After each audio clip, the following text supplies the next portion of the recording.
김동섭의 인사이트 시간입니다. 오늘도 다양한 이야기 나눠볼게요. 안녕하십니까? 네, 안녕하세요. 요즘 시장 들여다보고 있으면요. 진작에 올해 금 사둘 걸 이렇게 생각하는 분들도 참 많으신 것 같아요. 금 이야기도 오늘 함께 해주신다고요? 네. 일단 첫 번째 이슈는 이제 미국 시장이 4일 연속 흘러내렸어요. 뭐 크게 흘러내리진 않았지만 일단 흘러내렸어요. 그러니까 미국 시장을 점검해 보면 두 가지 재료가 있죠. 하나는 이제 금리 인하에 대한 기대감. 그 다음에 무역 협상을 하는 과정 속에서 G20 정상회담에서 29일 날 11시 30분에 시진핑과의 만남에서 뭔가 협상이 나오는지 이 두 가지가 시장의 관전 포인트거든요. 근데 전날은, 그러니까 오늘 새벽 말고 그 전날은 금리 인하에 대한 부분이 시장을 흔들었죠. 왜냐하면 금리 인하는 거의 기정사실로 받아들이면서 시장에서 0.50포인트 정도를 금리 인하할 거다라고 했는데 제롬 파월은 그거에 대해서 좋게 얘기를 안 했죠.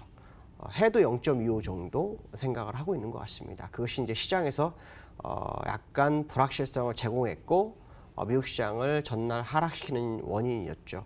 이렇게 되면 이제 금리 인하에 대한 시장의 만족도가 그냥 떨어질 수 있는 상황이기 때문에 그 부분에 있어서는 일단 기존의 주가를 끌어올렸던 재료가 시장에서 많이 희석되는 그런 상황이다라고 봐야 될 것 같고요. 두 번째는 그동안 시장을 짓눌렀던 모습이 무역 협상이었는데 이게 이제 완전 타결로 갈 것인지 이게 굉장히 중요하죠.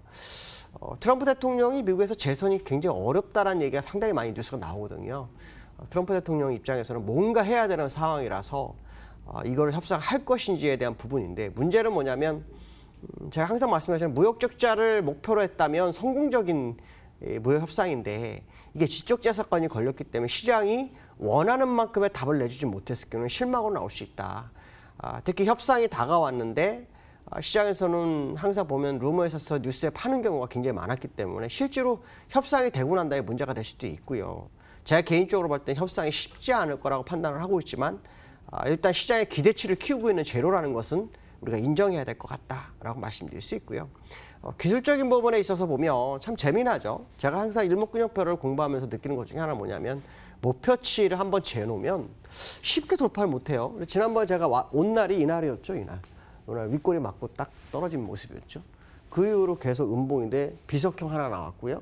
그 다음에 장대 음봉 나왔고요. 어제 올라가려다 다시 밀어냈죠.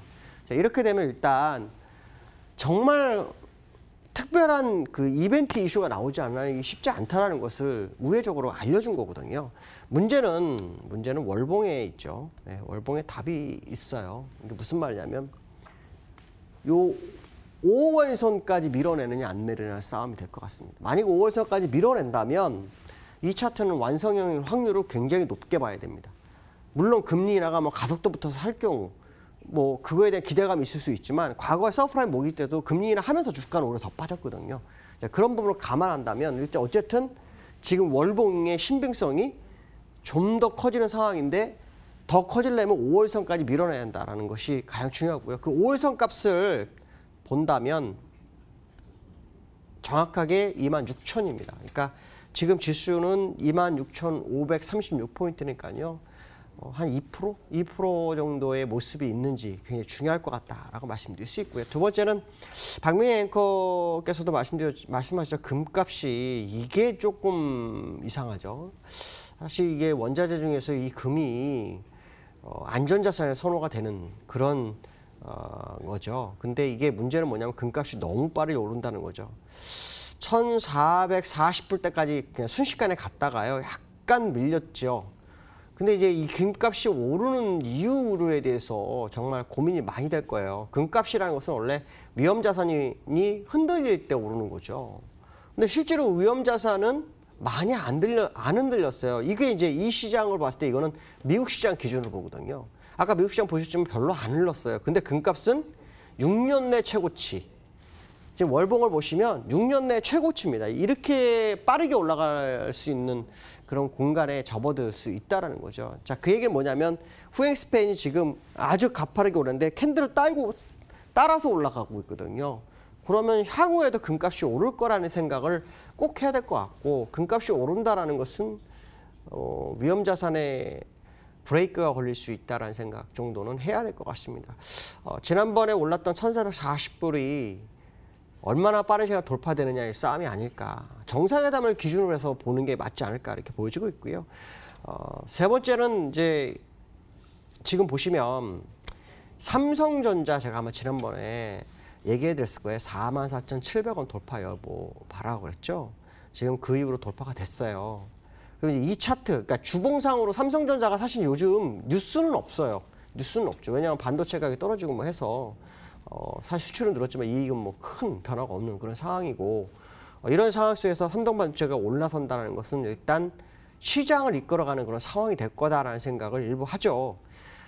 일단 주봉 상태, 이게 삼성전자 주봉인데요. 이 주봉의 의미는 아주 큽니다. 어떤 의미가 크냐면 음운을 뚫을 수 있는 공간 2번 있었는데 이걸 못했어요. 그러나 내려가면서 얇은 구간을 뚫었거든요. 그러니까 일목균형파상으로는 아주 정석적 패턴이 나왔어요. 그래서 이 일목균형파상으로는 일단 주봉상으로는 59,900원이 보입니다. 59,900원. 지금 대비로 거의 4,000원 정도 되죠. 4,500원 정도가 되는데 월봉의 문제가 조금 있습니다. 그래서 제가 약간 주봉을 100% 신뢰를 안 하는 이유가 월봉 상태에서는 후행 스팬 이렇게 뚫는 경우가 쉽지가 않아요. 물론 개별 종목이라 가능할 거 아니냐 이런 생각할 수 있는데 쉽지 않은 공간에 들어있는 사실이 사실이다. 그러면 삼성전자가 현재 상태에서 만약에 치고 가는 모습이 나와야 되는데 그걸 월봉에서 따져봐야 될 것 같다라고 말씀드리고 싶은데요. 월봉 가격으로 보면 정확하게 말씀드릴게요. 47,100원.